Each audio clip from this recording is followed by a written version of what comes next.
김용민 브리핑.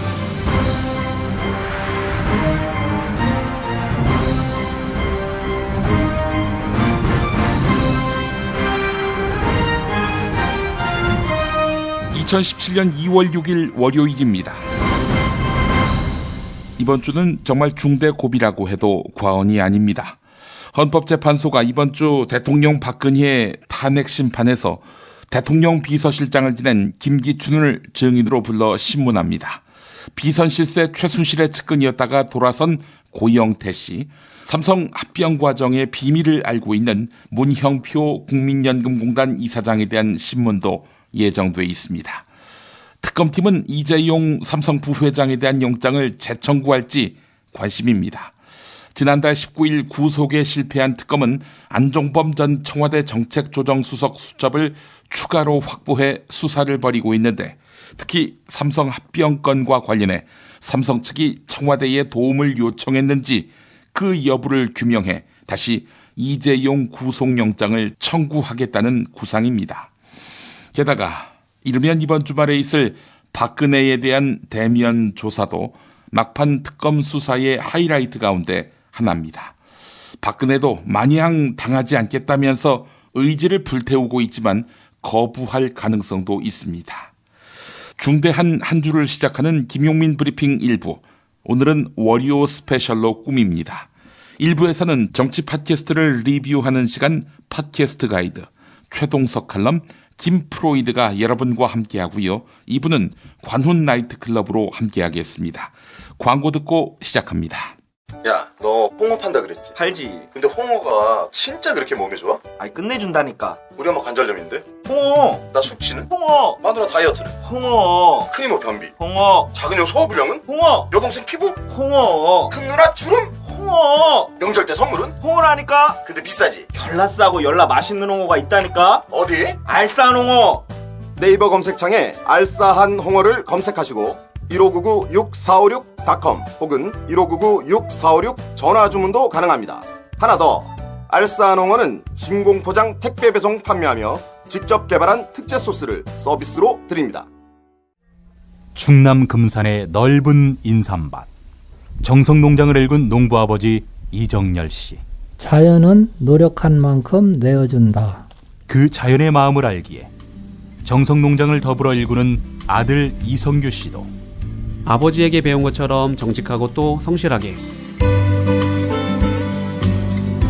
정성농장 홍삼은 인삼 재배부터 가공 판매까지 모두 책임지고 있습니다. 그래서 대한민국 1등 품질을 자부합니다. 검색창에 정성농장 홍삼을 검색해주세요. 정성농장 홍삼. 전화문의는 010-9754-6972. 이놈의 뱃살 맞는 옷이 없네. 애들 보랴 일하랴 살 뺄 시간이 없어. 다시 날씬해지고 싶어. 다이어트 전문 쇼핑몰 비타샵에서 국내산 동결건조 생식과 통곡물의 3가지 단백질 그리고 비타민 미네랄을 더해 만든 다이어트 전용 그린 스무디를 추천합니다. 이걸 어떻게 하는 거죠? 하루 한두 끼 맛있고 든든한 비타샵 스무디로 바꿔 드시면 됩니다. 1522-6648 1522-6648 혹은 비타샵을 검색해주세요. 팟캐스트 청취자분들께는 그린 스무디 한 포를 보내드립니다. 여성 여러분, 골반이 삐딱하면 허리가 아파요. 아랫배가 나와요. 골반이 바로서야 건강도 아름다움도 바로섭니다. 바디로직을 입으세요. 토크밴드의 입체적인 탄력이 틀어진 골반을 바로잡습니다. 간편하고 확실한 골반 교정 타이즈 바디로직. 삐딱한 남성 골반에도 역시 바디로직. 바디로직의 효과를 못 느끼셨다면 100% 환불해드립니다. 자세한 환불 조건은 홈페이지를 참조하세요. 모두가 건강하고 행복한 세상을 위한 나눔의 가치. 의료비 걱정 없는 건강하고 아름다운 사회를 위해 바디로직은 아름다운 재단과 함께합니다.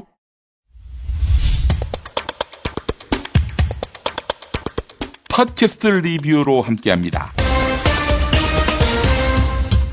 한겨레 정치팀 기자들이 만드는 팟캐스트 언니가 보고 있다는 황교안 국무총리가 여권 대통령 후보로 나설지 말지를 주제로 해서 이야기를 나누었습니다. 들어보시죠. 그래도 황교안 황교안 총리는 그래도 대한민국에 계속 살았는데 그럴까요? 10년 동안 나가 계셨다고 하고. 저는 안 나오리라고 봅니다. 그죠. 예. 전 황교안 총리가 이건 전해 들은 얘기인데요. 그래서 뭐 진위 여부는 확인할 수는 없는데 황 총리가 요즘 기도를 열심히 하고 있다는 얘기가 다 유혹에 빠지지 않게 해주세요. 그것보다 이제 황 총리가 독실한 그 기독교 신자잖아요. 그래서 독실한 신자들은 이제 기도를 하면 거기서 어떤 응답을 받는다고 하더라고요. 그래서 그런 응답을 기다리기 위해서 계속 정말 출마를 하라 아니면 또는 말라 이런 응답을 받기 위해서 열심히 기도를 한다는 얘기가 어떤 있습니다. 목소리가 들리는지가 지금 그렇군요. 어영 씨는 어떻게 생각해요? 저는 안 나간다가 아니라 못 나간다 이걸까요? 왜 나간다고 하면 가만두지 않겠어? 내가 검증을 가만두지 않겠어?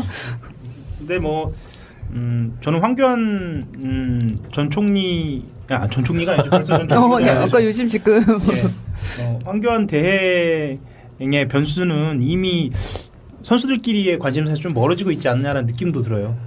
네, 그래서 안희정에 대해서 관심을 갖게 되고 안철수에 대해서 관심을 갖게 되고 이런 분위기가 아닌가 싶기도 하고요.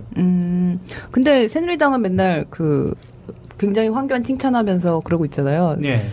서로 그러니까 그냥 일종의 바람이 섞인 게 아닌가라는 생각도 좀 들고요. 그냥 이 상황을 어떻게 모면하기 위해서 그런 거 아닐까요? 새누리당은 다른 주자가 없으니까 대충 이렇게 때우면서 그런 어쨌든 주자가 없다고 할 수는 없잖아요. 그러니까 우리도 10% 넘는 주자가 있다 이런 거 얘기하는 것만으로도 정당으로서의 존재감. 어쨌든 유승민 남경필보다는 지지도가 어쨌든 가시적 높으니까. 그러는 거 아닐까? 어떻게 봐요, 새누리당? 그러니까 새누리당도 정당이기 때문에 대선 주자를 안 낼 수는 없을 거고 어떻게든 누군가의 대선 주자를 후보를 내려고 할 거고요. 새누리당에서도 강성 친박계, 핵심 친박계들이 있고 조금 중도적인 사람들도 있는데 좀 친박계 중심은 탄핵 전부터 이제 황교안을 조금 쪽으로 몰리는 경향이 좀 있었거든요. 그래서 작년 7월에 황교안 총리가 새누리당 재선 의원들을 불러서 공관으로 불러서 이게 오찬이었나 이렇게 식사를 한 적이 있었는데 거기에 이제 한 참석자 얘기가 그때는 탄핵 전이었는데도 이제 한 명씩 돌아가면서 건배사를 하는데 황교안 총리 보통 덕담을 하잖아요. 근데 본인이 느끼기에 지나칠 정도로 막 칭찬을 하면서 덕담을 하더라고요. 그래서 이 사람들이 그러니까 TK나 아무튼 좀 그런 쪽 중심이라고 하더라고요. 그래서 벌써부터 줄 서나 이런 생각을 했다고 하더라고요. 그래서 어쨌든 새누리당이 박근혜 대통령 이후에 대선 주자가 없는 것은 이미 한 몇 년 전부터 계속된 것이고 그래서 반기문을 일단 지지하고 있지만 어느 순간부터 작년부터는 이제 황교안 총리를 조금 그렇게 대안으로도 생각하는 분위기가 있었던 것 같고 그래서 지금도 어쨌든 황교안 총리가 10% 이상의 지지율을 얻고 있으니까 그런 기대감을 갖고 있는데 그렇게 막 절실하냐 꼭 데려와야 되냐. 임명진 위원장은 진짜 일부러 그렇게 그냥 약간 허풍 섞인 그런 얘기를 하는 거 아니에요? 기대 섞인 바람 아니에요? 그 정도 아닌가요? 그러니까 강한 의지가 섞인. 의지가 없는 것 같고 그냥 이렇게 오면 좋으니까. 막 그렇게 절실하냐 이런 거는 또 조금 아닌 것 같은. 그리고 또 핵심 친박계나 그냥 또 다른 사람하고도 그런 온도차도 있는 것 같아요. 그렇죠. 그럼 아까 말씀 나왔던 이제 반기문 불출마로 인해서 누가 웃나 황교안이 이제 됐고 그다음에 클리어된 걸로 이제 그러면 알고요. 더불어민주당 서울시당에서 만드는 팟캐스트 서당캐는 안희정 충남도지사의 우클릭 행보에 대한 대화가 이어집니다. 김홍걸 국민통합위원장은 상당히 부정적으로 평가했습니다. 들어보시죠. 이제 문재인 대표 보면 한 30%대로 지금 계속 지지율이 정체됐다고는 하나 거꾸로 보면 이제 콘크리트화되는 부분이고 그다음에 이제 우리 안 지사하고 황교안 총리 합치면 한 20%대 정도 되는 거고 또 나머지 분들 합치면 한 20%대 되는데 더 이상 이제 드랍하고 분산되고 드랍되고 분산되고 이제 표가 더 이상 이렇게 좀 재배치가 좀 완료된 느낌이에요. 다시 재배치가 이루어지지 않을 것 같은 그다음에 이제 그렇게 한 7, 80 정도 빼면 한 15에서 20% 정도 중도가 여전히 남는 거고요. 그래서 결국은 이제 더 이상의 이동 없지 않을까. 비교적 상대적으로 좀 상당히 더디지 않을까. 그렇게 생각하고 있습니다. 근데 저 안희정 지사가요. 최근에 뭐 사드 문제도 그렇고 또 대연정 이야기도 하셨어요. 네. 우리 김홍걸 박사님 어떻게 받아들이십니까? 옛날 노무현 대통령도 대연정 한번 얘기를 하셨었는데. 근데 뭐 잘 기억하시지만 그 대연정 제안은 대실패로 끝났고 그분도 나중에 지지자들에게 이제 사과를 하시지 않았습니까? 지금이 대연정 얘기할 때인지 전략상으로 봐도 타이밍은 저게 아닌 것 같은데 하는 생각이 들더라고요.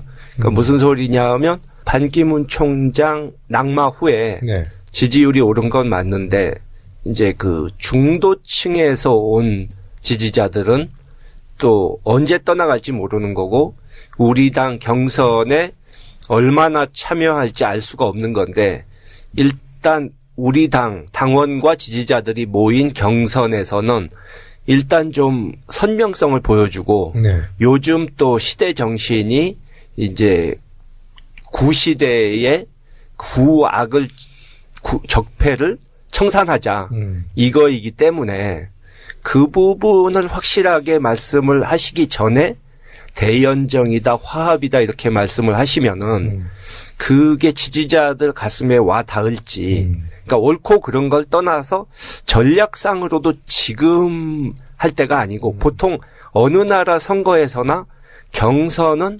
자기네 당 골수 지지자를 먼저 확보해서 경선을 이기고 본선에서 좀 이렇게 화합적인 메시지를 던지는 게 보통 그런 전략을 많이 쓰잖아요. 그러니까 그 점에서는 조금 잘 이해가 안 간다 하는 거죠. 그러니까 이제 많은 분들도 뭐 비슷한 얘기를 하시긴 안 지사가 또 원래 학생 운동도 하시고, 굉장히 진보적인 분인데 약간 보수화되고 있다 이런 사실 평가도 받고 있어요.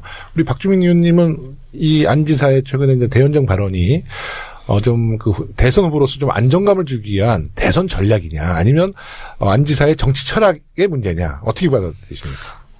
아무래도 안 지사님의 그 대연정 발언의 정확한 취지는 저는 잘 모르겠는데, 그 경선용이라기보다는 약간 본선용 발언을 하신 거고, 본선용 발언이라는 건 약간 안정감. 그리고 사실 또 문재인 전 대표님과의 차별성도 좀 필요한 상황이고요. 그래서, 그렇게 나가시는 것 아닌가라는 생각을 하고 있습니다.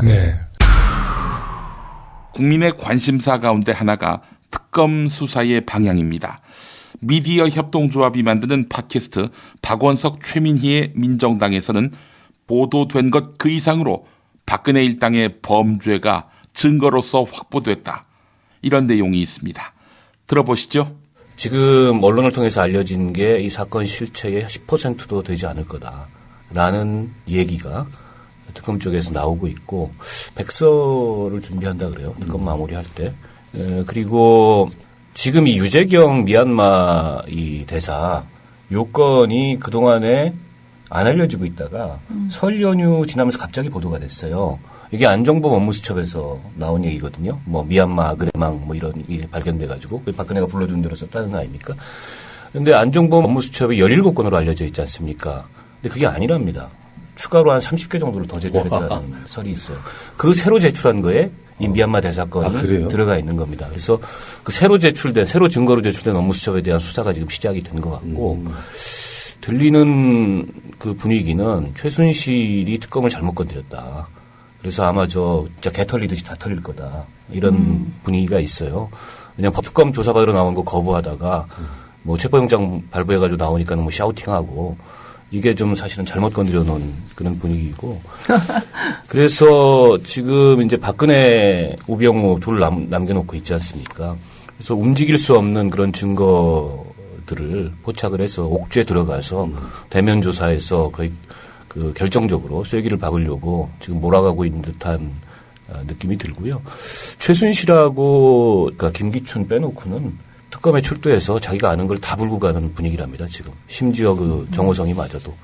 그래서 우리가 보도를 통해서 알려진 것보다 훨씬 더 사건 실체에 특검이 다양하게 접근해 있고 증거도 많이 확보한 걸로. 그러니까 최근에 그 박근혜 대리인단 측에서, 박근혜 측에서죠. 특검 관계자 고소고발했잖아요. 그런 것도 영향을 끼쳤을 거라고 보고, 밖으로 안 나온다고 해서 최순실 관련한 수사가 안 되고 있는 게 아니다. 네. 그러니까 저는 그렇게 봤거든요. 조윤선이 6번씩이나 불려가는 거 보니까 증거가 없고 안 불고 있나 보다 이렇게 생각했는데 새로운 어떤 증거들이 추가됐으니까 한번 불러다 확인하는 그런 작업이었다는 생각이 드네요. 특검이 이번에 자료를 엄청 확보한 게 틀림이 없어요. 장시호가 그 추가 태블릿 PC 제출하게 된 것도 CCTV 증거로 돼서 옴쭉달싹 못하고 낸 거거든요. 그다음에 유재경도 처음에 특검 들어갈 때 다 부인했잖아요. 심지어 사람을 잘못 본 거다 이렇게까지 얘기를 했는데 들어가자마자 금방 불었다고 합니다. 증거를 이렇게 딱 갖다가 제시하니까. 그리고 이번에 또 저는 지금 박근혜 대통령 뒤에서 이 전략을 짜는 분이 누군지 모르겠는데 머리가 좀 부족하시다고 생각을 해요. 특히 본인 아닐까요? 이번에 그게 한간에 정모 씨라는 얘기가 있어요. 정모 씨가 재등장했다. 정모 씨요? 네. 아, 예. 네. 정X희 씨. 등장했다고 하는데 인터넷 TV랑 얘기하고 나서 인터뷰어가 뭐라고 얘기했냐면 탄핵 기각되면 검찰과 언론을 정리하겠다. 이거를 얘기했잖아요. 네. 그런데 그 문장을 몇 번 읽어보세요. 언론은 안 들어갈 게 들어간 거예요. 검찰만 정리하겠다예요. 왜냐? 언론은 정리를 할 수가 없어요. 그러니까 종편 제어가가 이제 3월에 진행이 돼요. 그럼 종편 제어가가 3월에 진행된다고 한 종편을 없앤다고 해결이 됩니까? 언론이. 그냥 그거 하나 보복하는 거지. 그리고 저는 종편 제어가 심사도 중단해야 된다고 생각을 합니다. 대통령이 탄핵 인용되는 순간 모든 게 올스톱 돼야 된다고 보는 쪽이거든요. 그러니까 언론은 아무리 생각해도 정리할 방법이 없어요. 그러면 타겟이 누구냐? 검찰이거든요. 그래서 지금 특검보다 더 꼭지가 돈 쪽이 검찰이라고 합니다. 네, 그래서 특검이 뭐 2월 말 끝나든 3월 말 끝나든 그 이후 박근혜 피의자에게는 가시밭길이 기다리고 있을 거다. 이런 얘기를 일선 검찰들 다 한다는 거예요. 그러네요. 검찰이라고 하는 쪽 입장에서 굳이 그렇게 영린을 건드려가면서까지 진짜로 검찰의 영린이잖아요. 그 부분은. 네. 근데 지금 말씀 중에 그 유재경 건은 조금 다른 각도에서 봐야 될 점이 있습니다. 들어갈 때는 그런 사실 없다고 부인했다가 들어가서 이제 다 시인하고 나왔어요. 근데 저는 그 최순실이 유재경을 낙점해서 박근혜한테 전화해서 이 사람 미얀마에서 보내야 된다. 단순히 요 경로였을까? 저는 아닐 가능성도 굉장히 크다고 보고 삼성의 공작이 거기에 개입됐을 가능성이 굉장히 크다. 이 사람이 이제 삼성의 핵심 임원 출신이고 그리고 글로벌 영업맨이었어요. 그리고 미얀마는 미개척 시장입니다. 한국 기업들 입장에서 보기에는. 그리고 앞으로 가능성이 무궁무진하게 있는. 그리고 미얀마가 정권이 바뀌었잖아요. 민주정부로. 그래서 삼성이 좀 장기적인 포석을 가지고서 그 관계망들을 구축하기 위해서 박은 인물이 유재경일 수 있다. 그걸 먼저 삼성이 최순실을 통해서 접근을 했고 최순실이가 여기 K타운인가 760억짜리 그거에서 떡고물 묻어나와봐야 얼마나 묻어나오겠습니까? 그 사업도 실제 진행이 안 됐고 그게 본질이 아니고 저는 삼성의 포석이 본질일 가능성이 있다. 그래서 유재경이는 꼬리를 자르고 나온.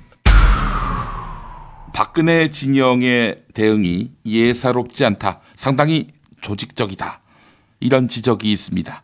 컨트롤 타워가 있어서 각자가 역할 분담을 하고 있다는 메시지인데요. 민주사회를 위한 변호사 모임이 탄핵 국면을 맞아 만든 탄캐스트의 일부입니다. 이광철 변호사와 민변 출신 더불어민주당 이재정, 박주민 의원 목소리가 들립니다. 들어보시죠. 이 전체 관계자들이 누군가 진짜 조직적으로 관리되고 있다는 느낌을 받아요. 예를 들어서 최순실이 이런 얘기를 하거든요. 엮였다. 누군가 기획해서 우리를 한꺼번에 올가맨 거다. 그렇죠. 이런 취지의 발언을 하면 박근혜 대통령이 또 그렇죠? 비슷한 취지의 발언을 또 해요. 이번 방송을 통해서. 네. 그리고 나서 형사사건 변호사들이 또 기자회견을 그렇죠. 또 비슷한 취지로 얘기해요. 그러니까 전체적인 메시지라든지 전략을 관리하는 누군가가 있어 보이고 또 그 내용이 굉장히 당사자들 사이에서 원활하게 지금 소통이 되고 있다는 추측을 그렇죠. 할 수 있습니다. 심지어 정호성이나 이런 사람들도 나와서 그 취지에 맞는 증언들을 하고 있어요. 네. 아니 그러니까 이번에 그 최순실 비선실세께서 이것은 민주주의가 아니다. 연병하네. 그러니까 그 발언도 그냥 나온 게 아니잖아요. 네. 그러니까 최순실 씨가 특검으로부터 계속 소환 요청을 받고 체포영장 집행에 이르기까지 계속 버텼을 때는 이유가 있을 거고 그리고 그건가를 누군가가 전체적인 큰 그림을 그려서 너는 버텨라. 그리고 버티는 데는 이러이러한 사유로 버텨라. 라고 누군가 얘기했으니까 그랬을 거고 넌 이번에 나가서 이것은 그 특검이 자백을 강요하고 민주주의가 아니라고 네가 가서 한번 크게 한번 외쳐라. 그랬으니까 그랬을 거 아니겠어요? 네. 그래서 뭐 또 나오는 얘기가 이제 삼성 이재용 부회장의 영장 기각 그때 이제 대통령에 대한 조사나 이런 것들이 필요하다고 얘기를 또 했었잖아요. 그러니까 최순실 씨가 계속해서 출석을 늦추고 그래서 전체적으로 박근혜 대통령을 수사할 시점을 늦추고 그게 이제 영장에 대한 판단에 영향을 미치고 하는 것까지도 고려한 거 아니냐. 그래서 굉장히 전략적으로 사고하는 누군가가 있고 그 사람들이 여러 가지 이제 여러 사건들을 동시에 종합적으로 그렇지만 아주 조직적으로 보면서 대응하고 있는 것 아니냐. 이런 얘기가 계속 나오는 거죠. 네. 누굴 것 같습니까? 모르겠어요. 수임이 억수로 바꾸긴 같아요. 변호사입니까? 변호사일 수도 있고요. 알고 계신가요? 저는 그 우연히 그 서울구치소에 다른 분 접견을 갔다가 여사에 최순실 씨 봤어요. 오, 예. 근데 정말 이런 게 방송이 적절한지 모르겠는데 정말 피부가 좋으시더라고요. 자본주의는 정직합니다. 자본주의는 정직하다. 거기 가서 보니까 뭐 특혜를 받는지는 알 길은 없는데, 그러니까 그분 한 분 때문에 서울구치소 전체적으로 업무에 굉장한 과부하가 걸려 있더라고요. 네. 왜냐하면 거기는 이제 구치소 안에는 독보권이라는 게 없잖아요. 누군가가 항상 같이 데리고 갔다가 데리고 나와야 되는데, 그렇죠. 그러면 예를 들어 접견이 끝나면 6-7분들을 한꺼번에 모아가지고 이렇게 쭉 데리고 들어가는데, 원래 그러잖아요. 근데 이제 이분은 무조건 혼자 다른 사람하고 안 섞이게. 그래가지고 가서 보는데 진짜, 그리고 이제 그 구치소 안에서는 아마 제가 보기에는 그분만 전담하는 교도관이 따로 계시는 것 같더라고요. 근데 아무튼 그래서 이렇게 기다리고 있는데 그분 때문에 과부하가 걸렸고 이렇게 있는데, 어쨌든 그 이경재 변호사님인가요? 예. 그분하고 굉장히 깊이 있는 대화를 나누시는 걸 봤어요. 뭔 얘기인지는 당연히 모르는 건데, 어쨌든 그런 생각들이 많이 들었습니다. 그러니까 최순실 씨가 보여주는 여러 가지 특검의 불출석의 행태라든가 또 민주주의를 외치는 그런 행태들을 봤을 때, 지금 박 의원님 말씀하신 것처럼 뭔가 정교하게 기획을 하고 있는 사람이 있고, 그러면 그 사람이 그러면 노리는 건 과연 무엇일까? 이제 아까 말씀하신 것처럼 이정미 재판관의 그 임기를 넘겨서 지금 그럼 남아있는 7명의 재판관 가지고 평의에 붙었을 때 결국은 탄핵을 기각시킬 수 있는 그런 계산까지도 지금 하고 있는 것은 아닐까. 하고 있는 것으로 보여지죠. 그렇죠. 그 지점이 사실은 박한철 전 소장님, 이제 오늘자로 퇴임하셨으니까 전 소장님이 3월 이정미 재판관 퇴임 전에 해야 된다라고 얘기한 건 복수의 탄핵 기각 의견을 가진 재판관이 있다라는 수신호 아니냐, 이런 해석이 있거든요. 저는 복수라기보다는 저는 이렇게 떠오르는 한 분이 있어요. 떠오르는 한 분이 있어요. 저도 한 분 떠올라요. 그죠? 네. 근데 그 두 분이 생각하시는 분이 다른 분이면 복수가 되는 거죠. 아닐걸요. 근데 아닐걸요. 예, 아마 같은 이 지금 상황에서조차도 그렇게 고소하고 계신 그 한 분이 있고, 그래서 이정미 재판관이 있는지 없는지가 중요한. 그러니까 혹여 복수의 그런 의견을 가지셨더라도 다른 분은 리즈너블하게 의견을 바꾸실 수도 있지만 이분은 그렇지 않고 의지를 굽히지 않을 것이다라고 판단한 한 분이 꼭 있을 것 같아요.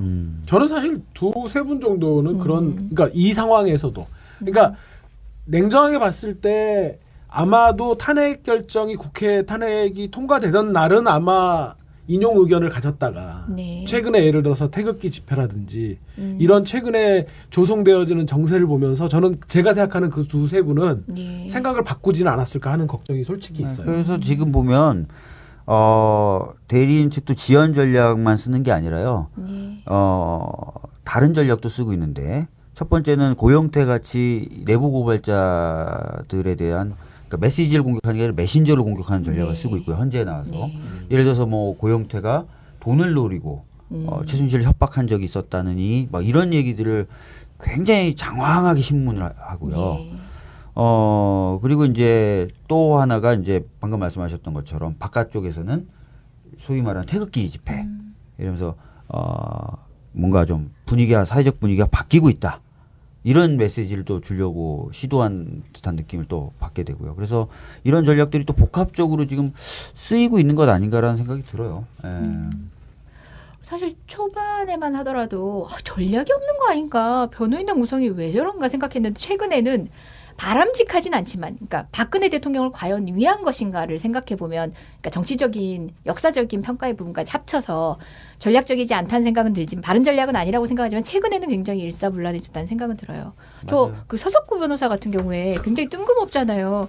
그 대리인단의 의견은 아니다라고 얘기하긴 했지만 그분이 뭐 방송에 나와서 제 얘기도 하셨더라고요. 그래서 느닷없이 갑자기 정호성 핸드폰을 뭐 이렇게 까보면 뭐가 나오겠느냐 뭐 이런 얘기를 할 때, 그러면은 이재정의 핸드폰을 까보면 뭐가 나오겠냐고 이렇게 얘기를 한 거예요. 느닷없이. 지금 서석구 변호사님이 굉장히 대리인하고 상관없는 존재라고, 또는 그 발언이 그 당시 합의 안 된 거라고 얘기는 하지만 가장 방송 활동을 열심히 한 분이 서석구 변호사예요. 그러니까 대통령 측하고, 난 좀 대통령 측하고 완전히 생각이 똑같지는 않을 거야라고 하시면서도 각종 라디오 프로, 각종 종편에 출연하셔가지고 박근혜 대통령 불쌍하다, 뭐 억울하다, 저쪽에 기획이다, 뭔가 북한이 이롭다, 이런 취지의 발언들을 반복적으로 생산하고 계세요. 역할을 나눠 맡은 걸 수도 있죠.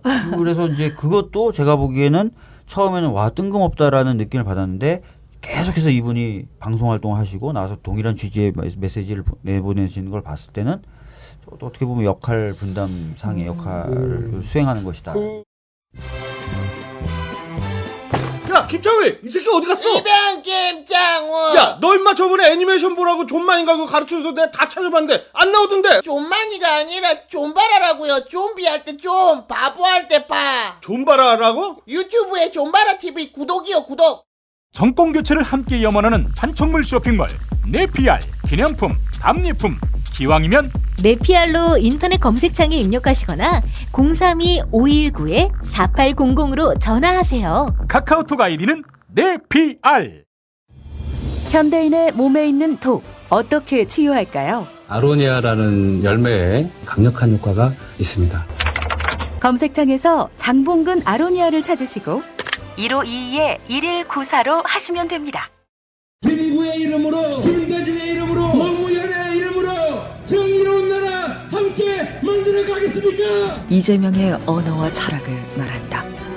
어느 날 이재명을 만났다. 도서출판 이맛돌. 자기야, 매트리스 고르기 너무 힘들어. 대한민국 최초 매트리스 멀티샵 매트리스엠 몰라? 전 세계 최고 브랜드 정품만 취급해. 매트리스 살 때는 꼭 매트리스엠으로 오세요.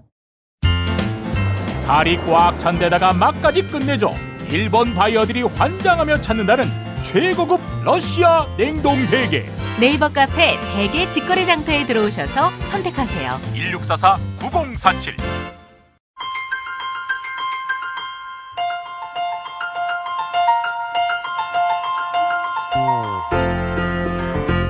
최동석 칼럼.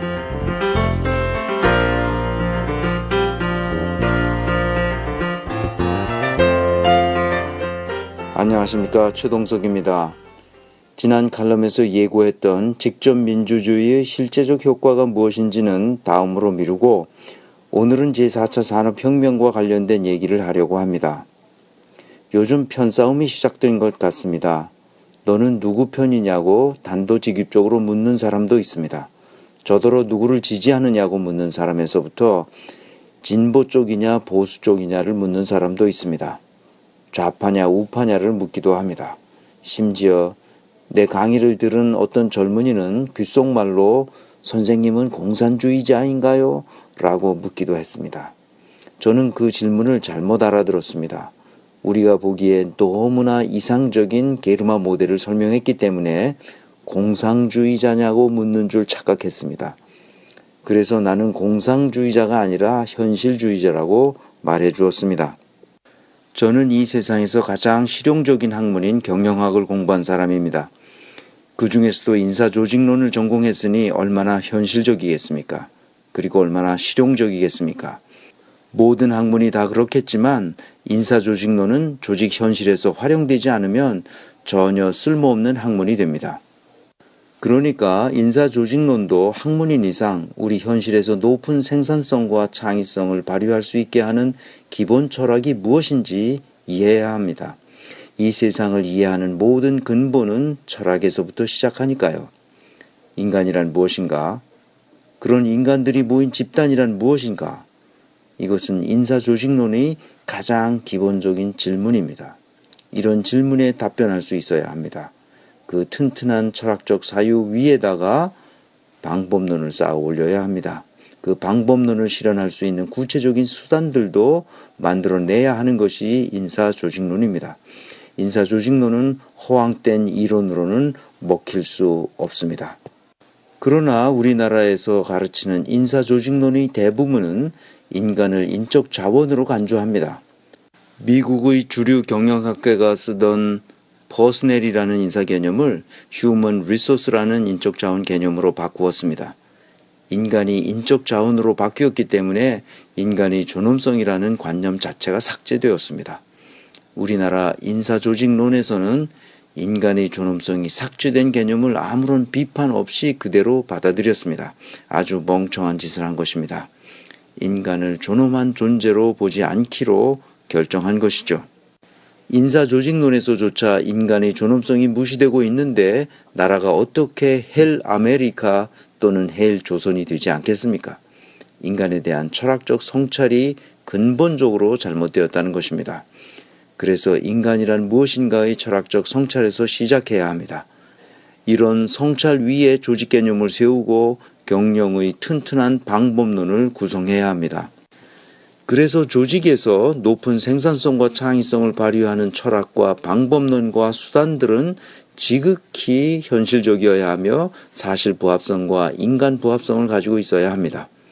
저는 경영학 논문을 써서 저널에 실리는 것을 업으로 삼는 사람이 아닙니다.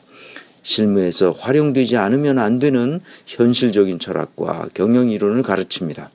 생산성과 창의성이 향상되지 않으면 안 된다는 말입니다. 이제 제 강의를 들은 그 젊은이의 질문으로 돌아와 봅시다. 그의 질문은 내가 공산주의자인지 알고 싶다고 말했습니다. 그제야 무슨 뜻인지 알아들었습니다. 젊은이들의 생각은 오로지 취업, 그것도 공무원과 같은 안정된 직장을 원합니다. 오로지 돈과 출세를 소원합니다. 기득권층의 편향된 가르침에 무차별적으로 노출되어 있습니다.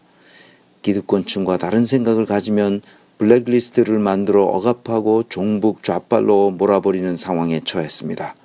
우리 젊은이들이 인간 이성의 무한한 상상력과 창조력과 기획력을 충분히 발휘하지 못하고 있다는 말입니다. 이 개명한 시대에 인간의 존엄성을 존중하고 보호하는 철학과 방법론을 공산주의와 사회주의로 이해하는 사람들이 있다는 것은 정말 가슴 아픈 일입니다. 우리나라 지성계의 편향성은 이런 정도로 심각한 수준입니다.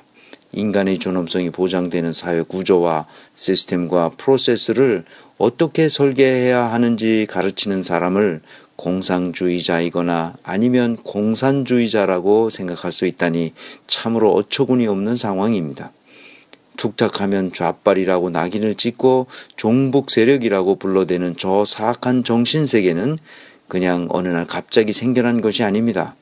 계급구조라는 튼튼한 성벽 안에 갇혀있는 사람들은 자신들을 정당화하기 위해 자신과 다른 생각을 하는 사람들에게 이념딱지를 붙여왔습니다. 비판의식이 없는 사람들은 기득권자들이 제공하는 프레임에 갇혀버리기 십상입니다. 그래서 우리는 깨어 있어야 합니다. 저는 어느 편에 서 있지 않습니다. 어느 편을 지지하지도 않습니다. 저는 경영학을 공부한 사람으로서 조직의 생산성과 창의성을 높일 수 있는 방안에 큰 관심을 가지고 있을 뿐입니다. 조직의 생산성과 창의성을 높일 수 있다면 그것이 사회주의면 어떻고 공산주의면 어떻습니까? 인류의 역사는 생산성 싸움이었습니다. 생산성과 창의성이 높은 나라가 세계를 지배해 왔습니다. 18세기 후반 제1차 산업혁명을 일으켰던 영국은 19세기에 전 세계를 경영하는 국가가 되었습니다. 19세기 후반 전기를 발명하여 제2차 산업혁명을 일으켰던 미국은 20세기에 들어서면서 영국의 위상을 훨씬 뛰어넘었습니다. 생산성과 창의성 향상이 미국을 그렇게 만들었습니다. 20세기 후반이 되어 미국은 다시 전자장치와 컴퓨터로 생산 과정을 자동화함으로써 생산성이 크게 향상되었습니다. 가히 혁명적이라고 할 수 있게 되었습니다. 이것을 제3차 산업혁명이라고 합니다. 미국에서 일어난 이 생산의 자동화 현상은 미국을 세계 최강의 나라로 만들었고 이 지구 덩어리를 삼켜버리고 말았습니다. 그러나 생산성 향상의 혜택은 일부 기득권자들에게 돌아갔고 서민들에게는 국물도 없었습니다. 경제적 빈부격차가 심화되어 미국의 이명박이라고 할 수 있는 트럼프가 대통령에 당선되는 사태가 벌어지게 되었습니다. 미국은 예측 가능성이 점차 떨어지게 되었고 그것은 미국이 쇠퇴하고 있다는 증거이기도 합니다. 아무튼 우리 민족은 제3차 산업혁명 시대 초입에서 그러니까 아주 뒤늦게 생산성의 중요성을 알게 되었습니다. 생산성을 높이기 위해 선진국의 부품을 사다가 조립해서 파는 추격 전략을 썼습니다. 이 추격 전략은 어느 정도 유효했습니다. 그러나 그 과정에서 수많은 노동자들이 희생되었습니다. 청년 전태일은 노동자의 착취가 너무 심하니까 근로기준법을 지키라고 외치면서 분신 자살을 했을 정도였습니다. 다시 말하면 우리나라는 머리를 써서 승부하는 것이 아니라 오랜 시간 노동자들을 일하도록 붙들어 앉혀 억압하고 착취함으로써 자본을 축적하는 전략을 썼습니다. 열심히 일하는 궁둥이 싸움이었습니다. 노동자들은 머리를 쓸 필요가 거의 없었습니다. 선진국이 어떤 환경 조건에서 그런 높은 생산성과 창의성을 발휘하고 있는지 살펴볼 겨를도 없이 그냥 마구잡이로 복사하는 방식이었습니다. 우리는 겉으로 드러난 것만 복사했을 뿐 높은 생산성과 창의성을 발휘하게 하는 정신과 구조, 시스템과 프로세스는 복사하지 못했습니다. 그래서 우리는 머리로 승부하지 못하고 궁둥이로 승부를 걸어야 했습니다. 아직도 세계에서 가장 긴 노동시간에 허덕이는 나라에서 벗어나지 못하고 있습니다. 보이는 것은 보이지 않는 것으로 말미암습니다. 그런데 우리는 보이지 않는 것이 무엇인지 보려는 노력을 하지 않았습니다. 보이는 것의 원인이 바로 그곳에 있었는데도 말이죠. 오늘날에도 기득권을 가진 사람들은 보이는 것에만 집중하도록 유도해 왔습니다. 최근에도 또 그런 일이 생겼습니다. 2017년 2월 3일 특별검사가 청와대를 압수수색하려고 했지만 청와대는 불응했습니다. 이렇게 권력을 가진 자들은 증거를 보이지 않게 숨겨놓고 그것을 들추면 안 되도록 방해합니다. 보이지 않는 것은 보려고 하지 말라는 무언의 압력을 젊은이들에게 가르쳐 왔습니다. 겉에 드러난 것의 숨은 원인을 찾지 못하도록 강요합니다. 우리 사회가 안고 있는 문제의 원인을 찾지 못하도록 합니다. 마찬가지로 제4차 산업혁명은 겉으로 드러나는 기술의 문제로 이해해서는 안 됩니다. 기술도 중요하지만 어째서 그런 기술을 발전시킬 수 있는 혁명적 에너지가 지금 이 시대에 그것도 독일어권에서 일어나게 되었는지를 살펴보는 것이 더 중요합니다. 그래야 우리가 어떤 원인으로 제4차 산업혁명에 뒤처지고 있는지 알 수 있기 때문입니다. 이제 독일과 스위스를 비롯한 독일어권에서 인더스트리 4.0이라는 이름으로 제4차 산업혁명을 선도하게 된 원인과 인사조직론적 배경을 간단히 설명하려고 합니다. 생산시설의 자동화를 제4차 산업혁명으로 이해하는 사람들이 있습니다만 그것은 제3차 산업혁명의 연장일 뿐입니다. 제4차 산업혁명을 일으키게 하는 그 에너지의 본질은 다음과 같은 세 가지 개념으로 요약됩니다. 조직운영의 분권화, 자율성, 네트워크입니다. 분권화, 자율성, 네트워크. 조직의 생산성과 창의성을 높이는 가장 중요한 요소가 바로 이 세 가지이기 때문에 인더스트리 4.0이라는 매우 특이한 현상이 나타나게 되었습니다. 이 세 가지 현상이 동시에 나타나지 않으면 그것은 제4차 산업혁명을 선도하는 기술이라고 할 수 없습니다. 예를 들면 공장의 기계 장비들을 로봇으로 대체하여 자동화를 실현했다 하더라도 그 자동화가 중앙에서 통제된 상태에서 작동하는 것이라면 그것은 제3차 산업혁명의 연장선상에 있는 것입니다.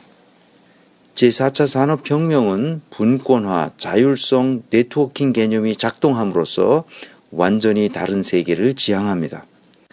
이런 제조 방식 또는 생산 양식을 인더스트리 4.0이라고 말합니다. 분권화, 자율성, 네트워킹은 하나하나의 개념이 매우 깊은 뜻을 가지고 있습니다. 오늘은 우선 간단히 살펴보겠습니다.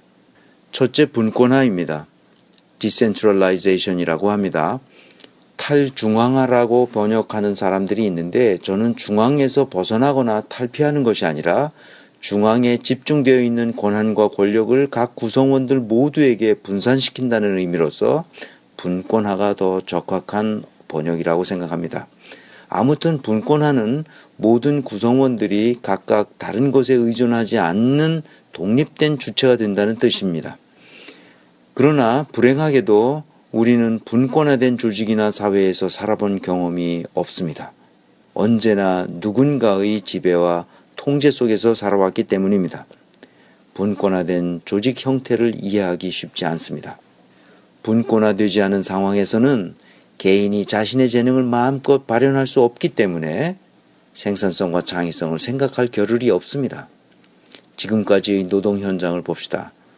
저는 한국은행에서 20년을 일했습니다. 총재, 부총재, 부총재보, 국장, 부국장, 팀장 등과 같은 계층의 위계 질서 속에서 숨막히는 직장 생활을 했습니다. 총재가 누가 되느냐에 따라 조직은 천당과 지옥을 왔다 갔다 했습니다.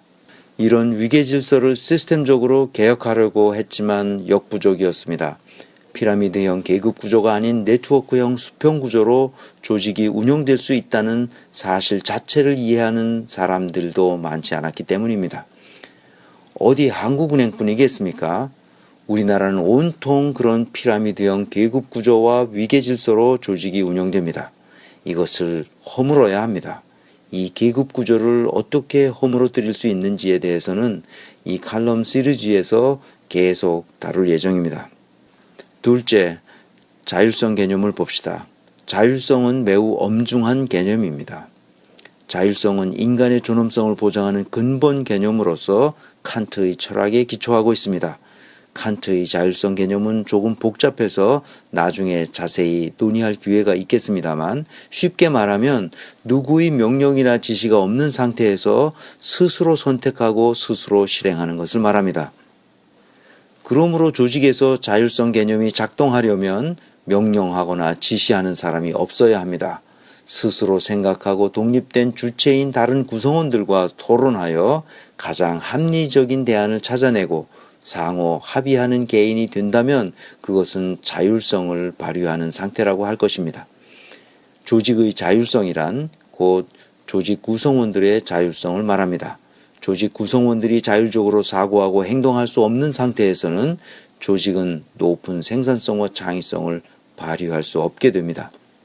그러므로 제4차 산업혁명의 기술들은 생산 과정에서 부품과 설비 장치들이 마치 살아있는 생명체처럼 자율적으로 움직이면서 완제품으로 변화되도록 하는 특성을 가지고 있습니다.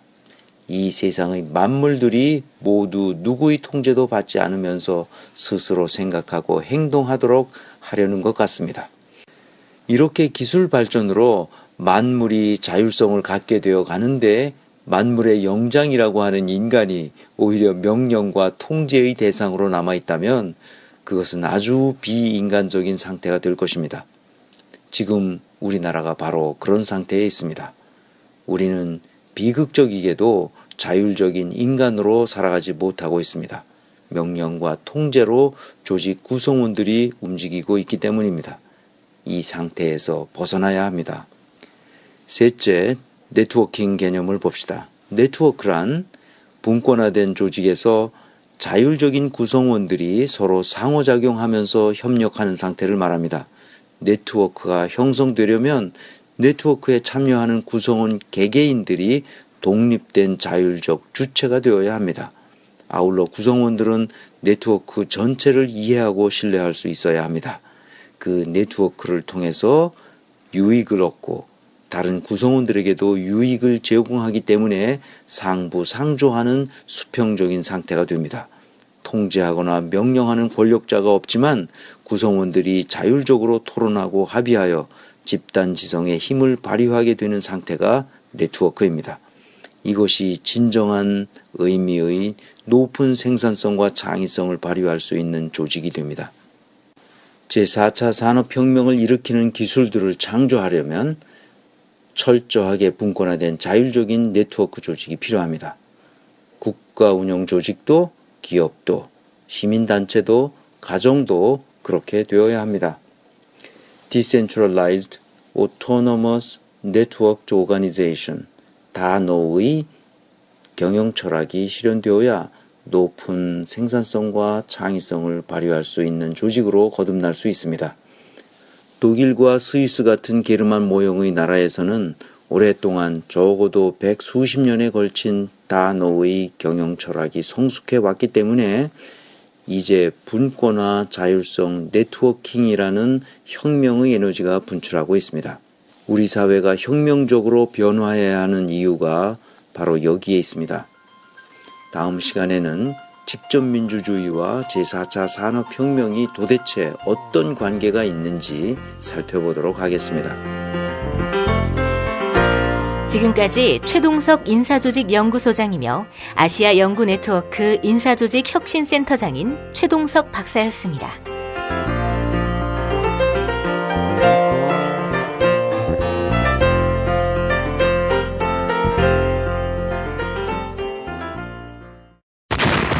금으로 된 방을 줄까? 은으로 된 방을 줄까? 아니면 동으로 된 방을 줄까? 그런 거 말고 중개 수수료 없는 직거래방으로. 아니 그럼 네가 알아봐야지. 그런데 직거래 불안하지 않나요? 걱정 마세요. 두꺼비 세상이 있습니다. 진정한 소유자와 계약하는 건지 이중계약은 아닌지 등의 문제는 물론 집주인이 나중에 보증금을 안 돌려주면 나 대신 소송까지. 여기서 끝이 아닙니다. SNS 공유만 해도 내 방에 권리 침해는 없는지 융자는 얼마나 있는지 모두 알 수 있습니다. 웹에서도 앱에서도 두꺼비 세상. 야, 딴지마켓 좀 봐봐. 이담채 김치 게시판 지금 보고 있어? 왜요? 뭐가 문제 있나요? 야, 어떻게 하나같이 맛있다, 예술이다, 감탄했다, 물건이다, 또 재주문했다 이런 글만 올라올 수 있지? 이거 공작의 냄새가 나지 않아? 아무래도 그런 것 같아. 이담채 김치 게시판에 작전 세력이 개입한 거 아닐까요? 그럴 리가요. 이담채 김치는 맛있는 김치 말고는 따로 자랑할 게 없습니다. 드셔보시고 판단하세요. 포털 사이트에서 이담채 김치. 주문 전화는 1544-4586 1544-4586 070-8635-1288. 카카 큰일 났습니다. 뭐가 또 큰일 났어요? 지금 모든 국민들이 여기저기서 닭을 씹어대고 있어. 야, 너까지 나를 닭이라고 하는 거야? 그게 아닙니다. 킹 닭갈비를 씹고 있다고 합니다. 닭갈비, 이젠 전혀 새로운 맛을 경험하세요. 킹 닭갈비. 일반 맛, 짜장 맛, 파스타 맛까지 최고의 재료에 가장 건강한 국내산 닭고기는 기본이죠. 밥 반찬으로, 다이어트 요리로, 그리고 술안주로 11번가 옥션, 지마켓, 스토어팜에서 킹 닭갈비를 검색하세요. 하루 두 차례 대한민국과 지구촌의 오늘을 정직하게 비춰드립니다. 권력이 진실을 압도하는 세상. 김용민 브리핑은 작은 희망의 불씨가 되겠습니다. TV 뉴스 집중해. 김프로이드. 김프로이드로 이어가겠습니다. 자, 김프로 어서 오십시오. 네, 안녕하세요. 시네마스타의 김프로입니다. 네, 시네마스타. 여러분 많이 다운로드 받아주시고 이 어려운 시기에 힘든 시기에 영화 많이 보시잖아요. 그래도 그러니까 약간 조금 오래 들어가지고 주춤해지기는 했더라고요. 근데 우리가 하도 그 법조 얘기를 하다 보니까 네. 김프로의 색을 잘 못 살린 측면이 있어요. 자, 매주 이렇게 한번 해보죠. 우리 김프로가 추천하는 영화. 이번 주말엔 꼭 혹은 뭐 주중에는 이 영화 한번 보시라. 아, 대작이 나왔어요. 뭐? 컨택트라고. 영어 제목은 어라이벌인데 우리나라 개봉에서는 제목을 바꿨거든요. 컨택트로. 예. 97년도에 개봉했던 콘택트라는 작품이 있는데 그거하고는 다르고요. 예. 드니 빌레브 감독의 컨택트라는 작품인데 요게 대단한 작품인데 영화를 좀 좋아하시는 분들은 아주 뭐 쌍수를 들어서 환영하면서 몇 번씩 보는 영화인데 뭐 그렇게 영화를 좋아하지 않거나 뭐 이렇게 쫄깃쫄깃한 영화를 좋아하시는 분들은 조금 허무하다고 느끼실 수도 있어요. 근데 아주 잘 만들었어요. 컨택트. 네. 예. 몇 살부터 볼 수 있습니까? 15세 관람가일 거예요, 아마. 그럼 네. 우리 저 초등학교 3학년에서 이제 4학년으로 올라가는 제 아들도 볼 수 있겠군요. 아마 그럴 겁니다. 네. 예. 그런가? 초등학교 3학년에서 4학년 올라가면 15세 안 되는 거 아니에요? 그래도 봐. 그냥. 아들 나이를 몰라. 그냥 봐요, 그냥. 봐도 무리 없습니다. 뭐 다른 이상한 장면이 부산행 나오지 봤다가 않아서. 좀 부작용이 있었어요. 부산행 힘들죠. 예, 애가 며칠 동안 잠도 못 자고, 네. 예, 그랬습니다만. 사실은 근데 44 먹은 저도 부작용이 아주 심했어요. 그래서 KTX 탈 때 야구방망이를 사고 일단 탈까 뭐 그 생각이 막 들었고 한동안 좀 이상한 느낌이 좀 들긴 하더라고요. 좀 무서웠습니다. 네. 영화 잘 만든 거지 뭐 그 정도면. 뭐 그렇죠, 훌륭하죠. 연상호 감독님이 이 원래는 애니메이션 그리던 분이거든요. 예. 그래서 굉장히 싸게 잘 찍었어요. 효율적으로. 원래는 보통 이제 현장에 가가지고 몇 번씩 촬영도 하고 막 이렇게 하는데 그 배우들이 찍는 배우들이 깜짝 놀랐다고 그래요. 이렇게 빨리 퇴근해도 돼요? 막 이러면서 영화가 제대로 지금 하고 있는 거예요? 뭐 이럴 정도로 다 콘티를 일일이 다 그려가지고 본인이 이제 그림 그리시는 분이니까 굉장히 효율적으로 딱딱딱딱 찍고 넘어가고 해가지고 비용 대비 굉장히 잘 나오기도 하고 뭐 성적도 굉장히 잘 나왔죠. 거의 팟캐스트계의 연상호는 김용민이다라는 생각이 듭니다. 저도 우리 성우님들이 절 좋아해요. 왜 좋아하냐면은 일단 녹음을 하는데 통상 이제 다 효과까지 그 자리에서 붙이고 음악 붙이고 막 그러잖아요. NG 하면 세워서 다시 0점 맞춰놓고 다시 가고. 근데 저는 그냥 NG고 뭐고 다 녹음을 하고 그냥 이분들은 와서 대본 잡고 한번 읽고 가는 거야. 나머지는 다 내가 후반 작업을 통해서 완성을 하니까 좋아하시지. 네. 좋아하시는 대신에 돈을 좀 적게 드려서 세상에 공짜는 없으니까요. 예, 그렇지. 그래서 여하간 참 만약에 뭐 돈은 얼마 못 드리고 지상파식으로 만약에 드라마 만들어봐. 그러면 안 되죠. 네. 난 여기서 못 나가. 이제 바로 매장되기 때문에 우리 성우 형들이 아주 멋있는 분들이면서 싸움을 잘합니다. 네. 조심해야 됩니다. 예, 그래요. 자, 영화 이름을 까먹었습니다. 영화의 컨택트. 네. 이번 주에 봐야 할 영화. 네. 예. 컨택트라고 얘기해놓고 뭐 통상 이럴 때는 지상파는 영화 상품권을 또 이제 선물로 내걸어야 되는데 김영민 씨가 사서 주시겠죠. 그럴까? 좋습니다. 우리 김프로 시간에 상품을 한번 걸죠. 뭐. 그렇죠. 그래. 네. 영화 상품권, 문화 상품권, 10,000원씩 세 분께 쏘겠습니다. 매주. 네. 네, 매주. 뭘 해야 되나요? 받으려면? 퀴즈를 내는 거지. 네. 영화 관련 퀴즈를 내세요. 네. 콘택트와 관련해서. 네. 뭐 한번 퀴즈 한번 내시죠. 그 이제 감독이 드니 빌레브라는 감독이거든요. 예. 근데 요 감독이 총 만든 작품이 있어요. 많진 않아요. 2009년에 이제 첫 장편 영화를 데뷔해가지고 만들었는데 우리나라에서 개봉을 했던 영화가 몇 편일까요? 존나 어렵네. 조금만 찾아보시면 찾을 수 있어요. 그래요? 네. 알겠습니다. 자, 다음 주까지 여러분 올려주시고요. 팟빵 게시판에 올리신 것만 저희가 칩니다. 그래서 선착순 3분. 선착순 3분. 이러면 뭐 논란의 여지가 없을 거 아니에요? 네. 그리고 이제 그 김프로의 브런치를 재밌게 이렇게 보고 계신 분들은 금방 아실 수 있어요. 그래요? 네. 김프로의 브런치에 답이 나와 있다. 뭐 찾으실 수 있습니다.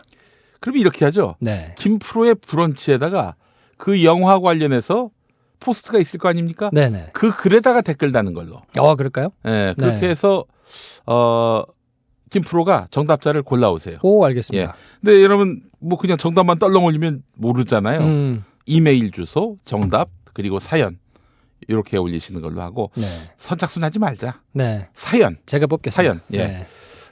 사연으로 여러분 당첨 여부를 가리도록 하겠습니다. 선착순 이야기했던 거는 취소하고 정답 이메일 사연을 김프로 브런치에다가 컨택트라는 영화에 대한 그 영화평 포스트에다가, 네. 그 포스트에다가 댓글을 다시면 되겠습니다. 네. 예, brunch.co.kr 들어가서 김프로 치고 들어가면은 김프로의 브런치가 있어요. 매거진이 뭐 여러 개 있거든요. 예, 예. 네, 그 거기서 작가에서 김프로를 검색하시면 네. 뭐 보실 수 있습니다. 예. 작자에서 찾지 마시고 작가에서 찾으셔가지고 요거 유머였어요? 아재 개그? 실패. 예. 언급을 회피하겠습니다.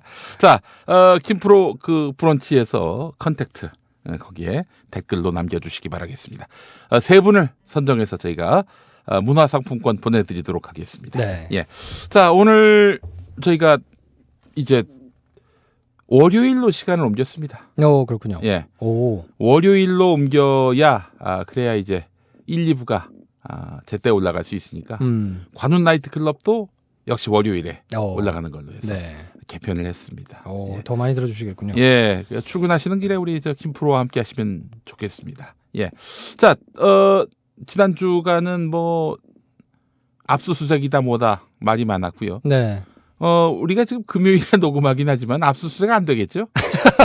이랬는데 되면 어떡하지? 되면 이제 그러면은 문화상품권 6분께 드리겠습니다. 그래요? 6분께.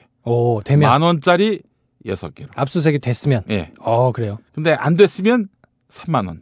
예, 이렇게 3명에게 10,000원씩. 예. 이렇게 하죠. 그 압수수색이 안 될 가능성이 높다고 보고요. 예. 예, 그거를 특검도 안 될 가능성이 높다는 거를 염두에 두고 뭐 전략을 짜고 행동을 하지 않을까. 저는 뭐 그렇게 봅니다. 결국 그래서 법원 가서 후회하게.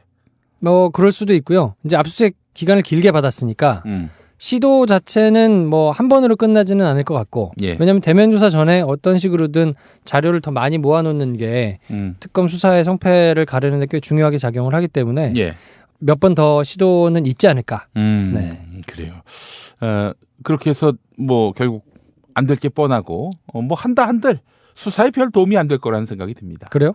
저는 좀 다르게 봐요. 그래요? 왜냐하면 증거를 인멸할 수 있다는 가능성을 특검이 모르지 않기 때문에 예. 결정적인 증거가 될 만한 자료들이 많이 압수될 것이다라고 예상을 하지는 않을 거고요. 예. 제가 특검이라면 특검에서 기대하는 거는 당연히 청와대에서 보존해야 되는 자료들, 뭐 남아 있어야 하는 기록들이 있거든요. 예. 그런 자료들을 확보하는 게 굉장히 큰 의미가 있을 거고요. 예. 만약에 그거를 인위적으로 삭제했다면 그 삭제한 것 자체가 굉장히 또 중요하게 징계로 사용될 수 있기 때문에 예. 그 청와대에 응당 남아 있어야 되는 자료들을 확보하는 데 주력을 할 거라고 보고요. 예. 뭐 그게 확보가 된다 그러면 꽤 유의미한 결과가 나올 수도 있다. 특히 뭐 세월호 7시간이나 이런 거 관련해 가지고는 뭐 하여튼 굉장히 유의미할 수 있다고 생각하고요. 예. 그렇다면은 지금 우리 김프로 보기에는 인멸을 다 했을 것이다라고 보십니까? 아니면은 인멸할 수 없는 자료들도 있을 거예요. 그래요? 그럼요. 왜냐하면 뭐 그때 청와대에서 제출한 무슨 의료 대장 관련해 가지고 예. 뭐 국회의원실에서 요청해 가지고 제공한 뭐 이런 것들이 간혹 있잖아요. 예. 뭐 의약품 부출 대장이라든지 예. 뭐 이런 것들에 대해서 굉장히 자세하게 다 가져올 수 있기 때문에 뭐 그쪽에서 해명하는 내용들을 지금 우리는 믿어야 하는 상황이었었는데 예. 지금은 그 자세한 내역들이나 이런 걸 없앨 수가 없거든요. 왜냐하면 예. 자료 보존 기한이 있기 때문에. 예. 그러면 만약에 그걸 없앴다. 그럼 그 사람이 책임을 져야 하는 상황이고 지금 같은 상황이면 그거를 만약에 인위적으로 없앴다 그러면 무겁게 처벌을 받을 것이기 때문에 특검이 그걸 단초로 해가지고 계속 수사를 진행할 수 있기 때문에 예. 그러면 자연스럽게 진술이 또 나올 수 있는 거거든요. 예. 뭐 그러니까 유의미한 결과들이 나올 수 있다. 그래서 압수수색은 하여튼 매우 중요하다. 어쨌든 증거를 은닉해도 혹은 인멸해도 그것도 인멸하고 은닉한 표시가 나니까 그렇죠. 그 표시를 갖고 또 법원에서 호소할 수 있는 것이고요. 그렇기도 하고 그 인멸한 당사자, 그 인멸한 것에 대한 직접적인 책임자를 추궁해서 그 사람이 누구누구의 지시를 받아서 어떻게 인멸했고 원래는 뭐 어떤 내용이 있었고 라는 진술을 확보할 수 있기 때문에 네. 그 진술을 그냥 하지는 않을 거거든요. 예. 근데 분명히 그 자료들이 있으면 네. 아니 보면 당신이 책임자고 이게 지워졌는데 예. 그러면 당신이 무겁게 처벌을 받아야 된다. 예. 오케이. 그랬을 때 그래요. 제가 안고 가겠습니다. 라고 하면 뭐 박근혜 대통령 입장에서는 해피하겠지만 그렇지 않을 가능성이 높거든요. 예. 말씀하시는 도중에 또 생각이 났는데 네. 만약에 주말 사이에 이 방송이 올라갔는데 그때는 박근혜가 사퇴한 상태다. 그럼 9만 원으로. 박근혜가 사퇴했는데 9만 원밖에 안 내요? 문화상품권 9장으로 이렇게 모시겠습니다. 예. 뭐 센 거 아닌가 이 정도면 이 중소기업이 말이야. 아니 무슨 뭐 자동차를 경품으로 낼 수도 없는 거고. 허리가 휩니다. 그래요? 9만 원까지 이렇게 희사할 마음이 있습니다. 예. 아니 법원에서 김기춘이 신청한 이의 그러니까 블랙리스트는 나는 모릅니다. 이런 주장에 대해서 기각을 해버렸네요. 그렇죠. 수사 대상이 아니다. 블랙리스트 관련된 거는 특검이 수사하는 수사 대상이 아니다라고 이제 이의 신청을 했었거든요. 김기춘이? 네. 구치소에서 할 일이 없으니까 이제 그런 거 하시겠죠. 우리 기춘이 형님이 또 예전에 초원 복국집 사건 그때 생각하면서 그때 한번 엎었잖아요. 네. 법 2개를 바꿨어 그 형님이. 그렇죠. 헌법소원 내가지고 이런 거 아닙니까? 아무나 선거운동할 수 있게끔. 그러니까 지가 그 전에는 이제 허락이 된 사람만 선거운동이 되게 돼 있었는데 그 지가 이제 기관장들 모아놓고 우리가 남이가 김영삼 밀어야 한다. 선거운동을 했으니까 처벌 대상이 됐단 말이죠. 헌법재판소에다가 누구나 다 선거운동할 수 있게 해다오. 해서 이걸 말하자면은 인용되게 만들었고. 그래서 기소가 안 됐죠. 기소가 안 됐어요. 그랬던 전력이 있기 때문에 이번에도 자체가 뭐 이거를 맞냐 틀리냐 증거를 가지고 그 프레임 안에서 놀면 자기한테 불리한 걸 알기 때문에 이건 수사 대상 자체가 아니다 해버리면 그러면 특검에서는 기소할 수 없는 거예요. 그러니까 똑같은 초식을 비슷한 초식을 쓴 건데 그때하고 지금하고 세상이 다르기 때문에 그렇지. 그때는 그렇게 했으면 뭐 헌재 뭐 재판관들이라든지 뭐 또 실권을 잡고 있는 쪽이 아무튼 뭐 쓸 수 있는 총알이 여러 개가 많지 않았습니까? 그리고 지금에 비해서 그때는 훨씬 불투명한 뭐 사회였고 그렇기 때문에 그게 어느 정도 작동을 했었는데 지금은 김기춘 선생의 그런 초식을 받아들이기가 쉽지 않죠. 그래서 법원에서도 합리적으로 판단을 했고요. 그래서 말이 안 된다. 그거는 왜냐하면 15번째 항목에는 수사를 하는 도중에 새롭게 발견된 의혹에 대해서 수사할 수 있다라는 것이 있기 때문에 김기춘 선생의 그런 되치기가 좀 공색했죠. 굉장히 오래 사시겠네 그러면은. 나이는 먹고 이제 8순을 향해 가는 양반이 이제 뭐 거의 생애 마지막을 감옥에서 뭐 그럴 가능성도 굉장히 높아졌다고 봐야죠. 그래요. 나이 먹으면은 뭐 감옥 생활이 어렵다 이렇게 또 호소도 했다고 하는데 그것에 대해서 우리 문성근 선생이 바로 반박했죠. 뭐라고 반박했냐면은 그 나이 많은 그런 민주화 인사들 감옥에 쳐넣은 인간이 너 아니냐고. 이제 70대 돼 보니까 그 감옥 생활이 어렵다는 걸 이제 깨달았냐고. 군소리 말고 감옥에서 살다 나오라고. 그러니까요. 그 참 법 잣대가 형평성이 그동안 굉장히 많이 문제가 됐었잖아요. 뭐 멀리 가지 않더라도 강금원 씨 같은 경우는 교도소에서 암이 발생해가지고 그 치료를 받아야 된다고 그랬는데 그 시기를 놓쳐가지고 돌아가셨거든요. 근데 뭐 출두할 때부터 아프다고 막 휠체어 타고 어쩌고 막 이렇게 나오는 사람들은 뭐 보석도 되고 가석방도 되고 뭐 최시중 이런 분들은 뭐 병원에서 계속 사시고 뭐 이랬었잖아요. 그러니까 그런 것이 너무 빈번하게 계속 이루어졌던 것을 봤기 때문에 지금이라도 법과 원칙에 따라서 제대로 처리가 되는 것은 당연하다고 보고요. 그것이 김기춘 선생에게 똑같이 적용된다는 것은 역사적으로도 굉장히 큰 의미가 있는 진전이라고 생각을 하기 때문에 반드시 좀 이루어져야 되지 않을까 생각합니다. 황교안 얘기 한번 해보죠. 우리 황교안 선생님. 교환이 형이 또 이렇게 뜨고 있는데 어떻게 보셨어요? 목소리가 좋은 것이 굉장히 큰 신뢰 포인트로 작용한다는 사람들이 생각보다 많아서 아니 무슨 성우 뽑습니까? 성우 뽑는 게 아닌데 대통령을 지금 뽑고 뭐 해야 되는데 하여튼 근데 그 나와서 점잖게 대답하면서 흥분하지 않고 막 이렇게 얘기하는 거에 내용 자체를 안 듣고 그냥 그 태도만 보고 뭔가 믿을만 하지 않나 생각하는 분들이 생각보다 많아서 참 좀 어이가 없긴 해요. 김진태가 잘생겼다고 김진태를 찍은 유권자도 있대요. 나는 그 김진태가 잘생겼다고 해서 그렇게 해서 국회의원 당선됐다는 얘기를 듣고 참담했습니다. 뭐 각자 스타일이 있는 거니까 참. 그게 아니라 잘생긴 걸 갖고 투표를 한다면은 내가 노원에서 칠 이유가 없거든. 아 그런가요? 이노근 형하고 나하고 붙어서 누가 더 잘생겼어. 참모를 잘 둬야 돼요. 직원을 하는 참모를 두란 말이야. 지금 선거를 하면서 직원하는 사람들을 옆에 못 둬서 그렇게 된 거예요. 아, 안타깝네요. 예. 뭐 다시 나갈 일은 뭐 제가 뭐 장담을 해가지고 뭐 실천이 안 된 적이 많이 있어가지고 뭐 장담은 잘 못하겠는데 그러니까 장담을 잘 못하는 거지 뭐 무슨 마음속 한 구석에 정치할 마음 이런 거 없어요, 솔직히 얘기해서. 예. 근데 정말 실제로도 지난 그 19대 총선 때 그 앞두고 한 5달 전에 낙검수에서 내가 다음 총선에 난 나갈 일이 없다라고 얘기를 했거든. 근데 나가게 된 거 아니야. 생각도 못하는 그런 상황이 됐는데 여간 이노근 형은 됐고 이번에 그 이노근 형은 떨어졌어요. 근데 이노근 형이 또 반캠프에 가려고 했었어. 아 그래요? 야, 나 정말 보면서 그 스타일 구겨지신 분들이 꽤 많아요. 반기문 캠프가 이렇게 순식간에 폭삭 마치 그냥 그야말로 폭격 맞은 듯 뭐 먼지도 안 남은 거 아닙니까? 이거 보면서 제가 느낀 게 야, 이거 반기문과 함께 또 뭐 새로운 시대를 또 열고자 했던 사람들은 아주 빅엿을 먹었구나. 이거 어떻게 다음 자신의 스텝을 설정해야 할까? 스텝이 꼬인 거 아니에요, 한마디로. 그래서 나경원부터 시작해서 오세훈도 그렇고 우리 노근이 형. 노근이 형은 아무도 안 쳐주대. 노근이 형은 나한테 고마워해야 돼. 나는 쳐주잖아. 그러니까요. 예. 김용민 씨밖에 없는 것 같아요. 아니 수자원 공사 사장 된다 만다 얘기가 있었는데 안 됐나 봐. 예.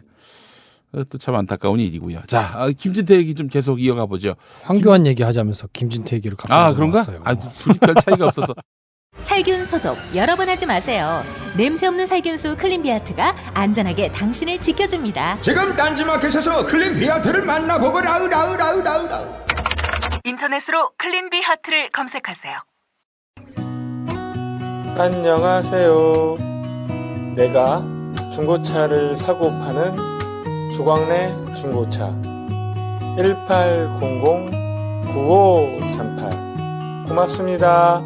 한우 사고를 집어넣고 24시간 팔팔 끓인 곰탕 연지연 곰탕. 어린이부터 노인까지 누구나 좋아하는 건강식 연지연 곰탕. 택배로 신청하시려면 010-7252-1114. 김용민 브리핑과 함께하는 브리핑 대리운전 1522-9687. 수익금 일부는 김용민 브리핑 드라마 악인 열전 제작비로 쓰입니다. 1522-9687. 김프로이드. SBS 기자를 지냈고 현재 팟캐스트 기획자로 활동 중인 김프로와 함께하는 시간. 판사들의 부적절한 처신이 도마에 오른 건 비단 어제 오늘 일이 아닙니다. 심판받지 않는 법조 권력의 숨은 이모저모를 파헤쳐봅니다. 김프로이드. 황교안이 그 대통령 후보가 될 가능성에 대해서는 어떻게 보세요? 저는 안 된다고 봤거든요. 근데 가능성이 저는 뭐 없지 않다 이렇게 봅니다. 본인이 원할 것 같아요. 물론 이제 말도 안 되고 이제 출마하려면 30일 전에 총리도 그만둬야 되고 그렇지. 뭐 이런 게 있기 때문에 국정을 생각하면 지금 이렇게 나라가 망가진데 굉장히 큰 또 역할을 했잖아요. 법무부 장관부터 시작해서 그렇죠. 뭐 총리나 뭐 굉장히 많은 역할을 했던 분이기 때문에 그런 책임을 본인이 지지 않고 또 뭔가 자기한테 정권을 달라고 나오는 게 가당키나 합니까? 근데 상식을 항상 뛰어넘는 행동을 해왔기 때문에 그냥 권력만 보고 본인이 하고 싶은 뭐 이런 거에 대한 욕심이 나지 않을까. 네, 충분히 그럴 수 있다고 봐요. 나오는 순간 바로 좆되는 거 아닙니까? 뭐 그럴 수도 있고 아닐 수도 있고 근데 의외로 또 관심 없는 정치에 관심 없는 분들은 그냥 괜찮다고 또 생각하시는 분들이 또 있는 것 같아서 좀 그게 또 지지율로 지금 뭐 어느 정도 반영이 되는 것 같기도 하고 물론 그걸 다 신뢰할 수는 없습니다만 그렇기 때문에 조금 우려스럽긴 하죠. 저는 근데 이제 그분이 그 정도 머리는 있다고 봅니다. 지금이야 사실 가능성 때문에 막 에드벌룬도 띄우는 거고 막 무슨 부푼 청사진도 나오고 뭐 그러는 건데 반기문은 안 그랬나? 여기 저 귀국하는 순간부터 그냥 폭삭 가라앉기 시작해서 네. 헤어나올 수 없을 정도의 그런 블랙홀로 빠졌다가 결국 스스로 두 손 두 발 든 거 아닙니까? 이분의 어법을 보면 예. 단 한 번도 그 질문한 거에 대답을 하지 않거든요. 예. 동문서답을 하거나 아니면 굉장히 유려하게 잘 빠져나가기 때문에 예. 이분은 속으로는 여러 가지 계산을 할 텐데 밖으로는 전혀 논란이 될 만한 언급을 안 할 거예요. 그러니까 뭐 내가 언제 출마한다고 했냐. 그거는 뭐 전혀 내가 그렇게 밝힌 거 없고 그냥 흐트러짐 없이 내게 맡겨진 직책을 성실하게 수행하면서 국정 혼란을 막기 위해서 최선의 노력을 다하겠다. 뭐 이런 식으로만 항상 얘기할 거기 때문에 나중에 설사 안 나온다 하더라도 내가 언제 나간다 그랬어요? 라고 이제 얘기를 할 것이고 예. 혹시 나온다 그래도 본인이 뭐 구체적으로 막 이렇게 설 얘기는 안 할 거예요. 그냥 뭐 국정 혼란을 최소화하고 뭐 여러 가지 할 수 있는 역할을 하기 위해서 나왔다. 뭐 이런 식으로 이제 돌려서 얘기를 할 거기 때문에 예. 뭐 하여튼 암 걸릴 수 있을 만한 발언을 많이 하시는 분이잖아요. 예. 그러니까 저는 나오시는 거는 바람직하지 않고 상식적이지도 않고 뭐 적절하지 않지만 그 가능성 자체가 아예 없지는 않고 본인도 내심 속으로는 여러 가지 저울질을 할 것이다. 뭐 그렇게 생각합니다. 이렇게 되면 바른정당에서는 틀림없이 후보를 낼 겁니다. 그러겠죠. 그 황교안이 나오는 순간. 네. 그러면 뭐 여당은 바로 다음에 정권 교체는 이제 완전히 물 건너가게 된 거고요. 황교안은 앞으로 있을 자신의 어떤 정치적 미래마저도 스스로 이번 대선과 함께 불태워버릴 공산이 대단히 커요. 그러니까 여기서 이제 황교안 개인의 입장에 빙의해서 생각을 해보자면 본인이 이렇게 배에 타고 있다가 배가 가라앉아 버리면 자기가 재기할 수 있을까라고 생각을 하지 않을까요? 예. 재기의 가능성은 없다고 보고요, 저는. 네. 이렇게 망가진 배의 2인자로 있었는데 나중에 다시 정치적으로 기회를 잡을 수 있겠습니까? 그렇게 본다면 정치적으로 도전해 볼 수 있는 거는 역설적으로 지금이 기회일 수밖에 없기 때문에 저는 그래서 뭐 노린다면 지금을 차라리 노려볼 거라고 생각을 하고요. 근데 뭐 가능성이 높진 않죠. 하여간 그래요. 정치인들은 오늘만 사는 사람들이야. 그럼요. 네. 뭐 다음 기회를 노리면서 그런 거 없습니다. 이번에 그 스텝을 밟는다. 그렇게까지 머리 좋은 정치인들은 많지 않아요. 네. 네.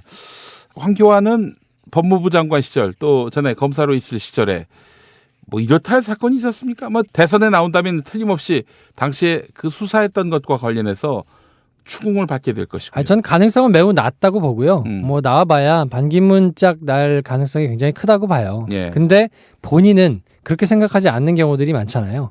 주변에 있는 사람들이 오하고 이렇게 띄우면 뭔가 이렇게 한번 해볼까? 뭐 그래서 다들 대선 후보 나오는 거 아니겠습니까? 예, 그 반기문처럼 헛소리 하지 않으면은 이 지지율이 유지되겠지라고 생각을 할 거예요. 뭐 그렇게 하겠죠. 그리고 이제 보수 진영을 지지하는 사람들은 지금 이 시국에 대놓고 보수를 지지할 수는 없지만 예. 그래도 뭔가 보수 쪽에서 누군가가 나와주기를 기다리고 있는 사람들이 분명히 있을 거란 말이죠. 예. 근데 그런 사람들한테 선택받을 수 있겠다라는 가능성을 본인들은 그렇게 생각할지 모르겠는데 뭐 가능성은 굉장히 낮다고 보고요.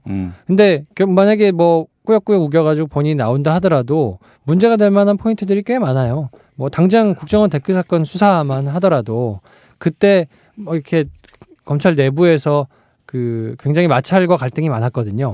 법무부와 검찰 사이에서 뭐 그런 것들이 문제가 되기 시작하고 뭐 이렇게 된다면 뭐 본인한테 좋을 게 없어서 뭐 여러 가지 지금껏 이렇게 막 전행을 휘둘러 왔던 뭐 이런 것들도 있고요. 예. 뭐 이런 것에 대한 책임 때문에 선택을 국민들한테 받기는 사실상 어렵다고 봐야죠. 근데 예. 그거와 상관없이 예. 그냥 본인이 가지고 있는 욕심 때문에 나오고자 할 수 있는 가능성은 제가 보기에는 상식적으로 보면 그런 판단하기 쉽지 않은데 이분의 마인드에 빙의해 생각하면 충분히 가능성이 있다. 뭐 이렇게 보는 거죠. 난 김프로가 옛날에 했던 말 중에 가장 기억에 남는 게 우병우는 뭘 조물조물 막 만지면은 사건을 만들어내는데 황교안은 남들이 만들어 온 거를 다 없었던 것으로 만든다든지. 그러니까 사건 뭉개고 이렇게 못하게 하고 하는 거를 주로 하시는 분이었기 때문에 예.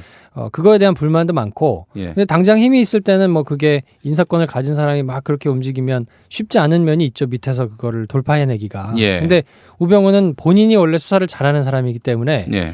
그 수사를 뭉개고자 하는 의지가 있어도 말이 되는 포인트를 조각조각 들어와서 뭉개뜨려가지고 못하게 하는 수법을 쓴단 말이에요, 지능적으로. 예. 그러니까 그걸 당하는 사람 입장에서도 분하기는 한데, 예.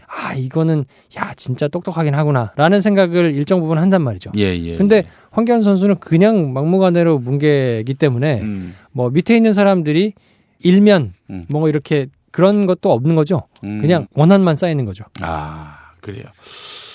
우리 황교안 총리 이야기를 해봤고, 황교안 총리가 기독교인이고 전도사고, 네. 보수 기독교는 또 뭐 요셉으로 비유하고 말이죠. 예. 아시죠, 요셉? 그렇죠. 네. 저기 총리라는 거 말고는 그 요셉하고 황교안하고 어디다 됩니까? 요셉이 벌떡 일어날 소리예요. 팔려갔으면 좋겠어. 구덩이에 한번 매장될 뻔도 하고 그랬으면 좋겠는데 뭐 그런 삶을 살아본 역사는 없으신 우리 근데 그분은 진짜로 그렇게 자기가 제대로 하고 있다고 생각할 거예요. 근데 그게 일정 부분 이해가 되는 측면도 있는 게요. 그분은 계속 공안검사만 했던 분이거든요. 근데 공안검사들과 특수수사를 하는 특수검사들의 큰 차이가 그때도 뭐 한번 말씀드린 적이 있는 것 같은데 공안검사들은 아주 작은 세세한 모든 것을 상관에게 다 보고합니다. 그리고 다 보고한 다음에 위에 판단을 받죠. 그래서 이렇게 처리를 해나가는 것이 공안검사들의 수사 스타일이에요. 그래서 그렇게 하는 게 굉장히 잘하는 수사입니다. 그러니까 이 사람은 항상 수사를 그런 식으로 해왔기 때문에 모든 것을 다 보고하고 가능성까지 전부 다 보고하고 그러면 위에서 이렇게 쭉 판단해가지고 정무적으로 판단해서 이렇게 지시를 내리면 그거에 따라서 사건을 진행해가는 게 잘하는 수사거든요. 근데 특수수사는 절대 그렇게 안 하거든요. 그 상관한테 모든 걸 다 보고하지 않아요. 그리고 본인이 보고해야 될 것만 보고하고 대신에 수사를 직접적으로 하는 사람들이 더 많은 정보를 가지고 있죠. 그래서 이 수사를 성공시킬 수 있는 방향으로 위에서 외압이 적게 들어오게 하기 위해서 뭔가 여러 가지로 고민을 해가지고 시나리오를 써서 수사를 돌파해 나가거든요.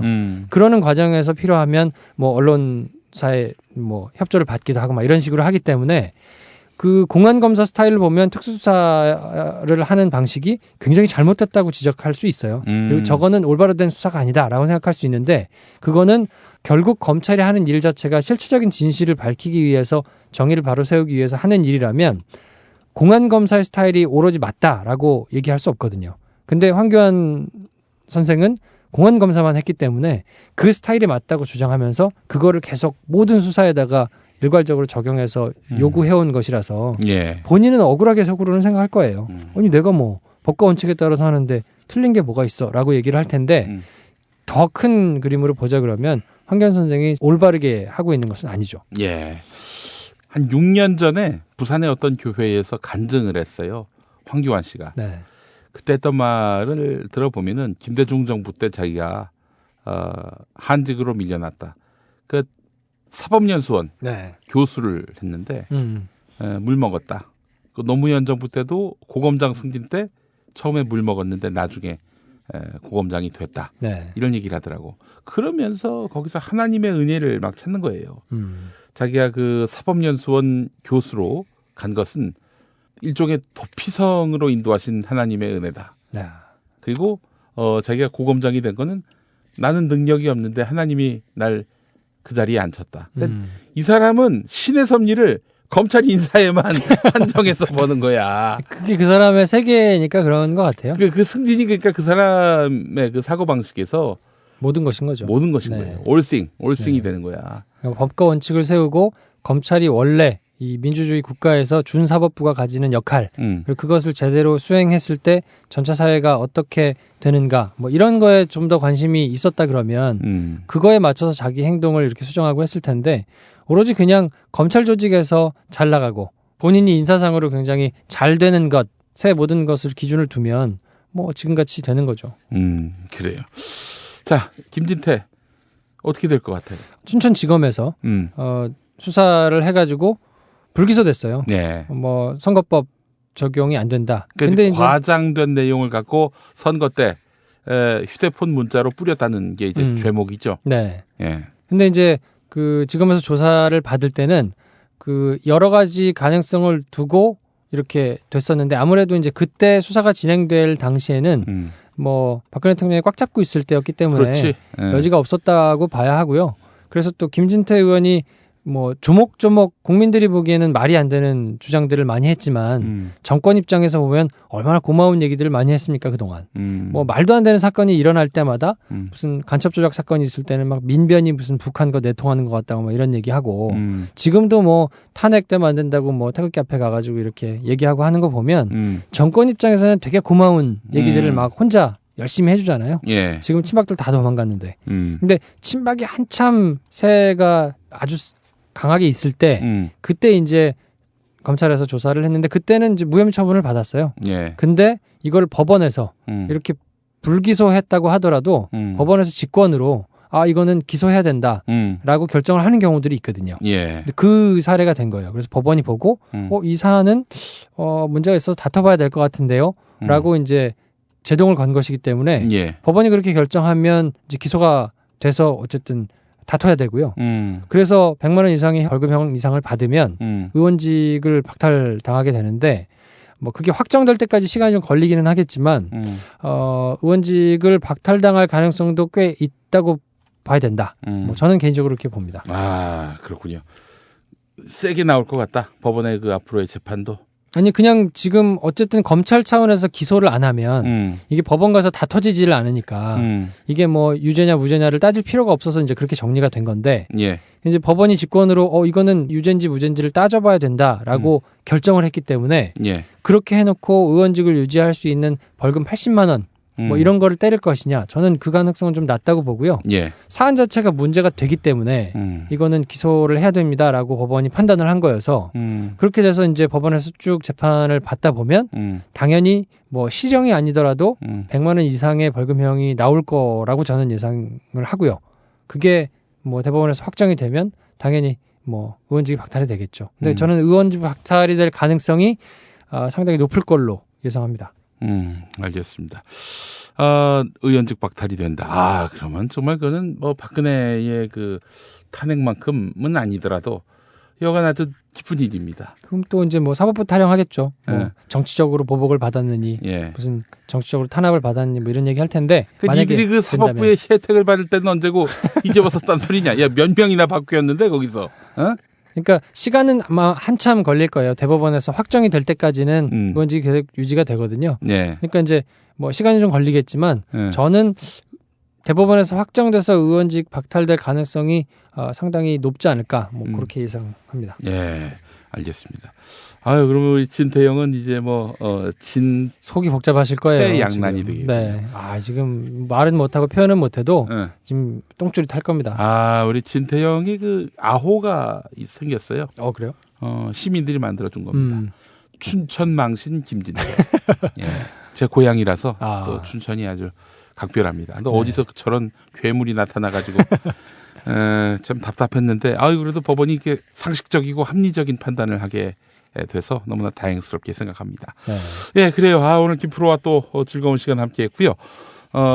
이번 주도 아주 굉장히 많은 일들이 있을 것 같아요. 네. 이제 헌법재판소도 어느 정도 이제 가닥을 잡을 때가 온 것 같은데 가장 중요한 건 이제 박근혜 대통령 대면 조사가 이번 주 이루어질 것이냐 말 것이냐인데 대면 조사 이루어지기 전에 특검에서는 당연히 압수수색을 해야 된다고 이제 생각을 할 것이기 때문에 거기에 사력을 다할 것이고요. 그게 되고 난 다음에 뭐 제3의 장소에서 뭐 대면 조사를 뭐 청와대에서는 이제 또 서면 조사해야 된다고 얘기를 하겠죠. 아니면 특검 조사를 뭐 거부하거나 막 이렇게 할 텐데 아무튼 굉장히 좀 시끄러운 한 주, 두 주 다음 주까지는 좀 일이 있지 않을까 뭐 이렇게 생각합니다. 예, 알겠습니다. 또 9일에는 헌법재판소에서 앞으로의 일정 같은 것들을 좀 가닥을 잡을 것 같기도 하고 말이죠. 네. 예, 그 걱정은 안 듭니까? 지금 8명 됐지 않습니까? 9명 중에서. 이정미 재판관이 이제 3월 13일에 퇴임하면은 8명이 돼요. 네. 예. 8명이 됐을 7명이 되죠. 7명이 되죠. 네. 예. 죄송합니다. 제가 산수에 좀 약하시군요.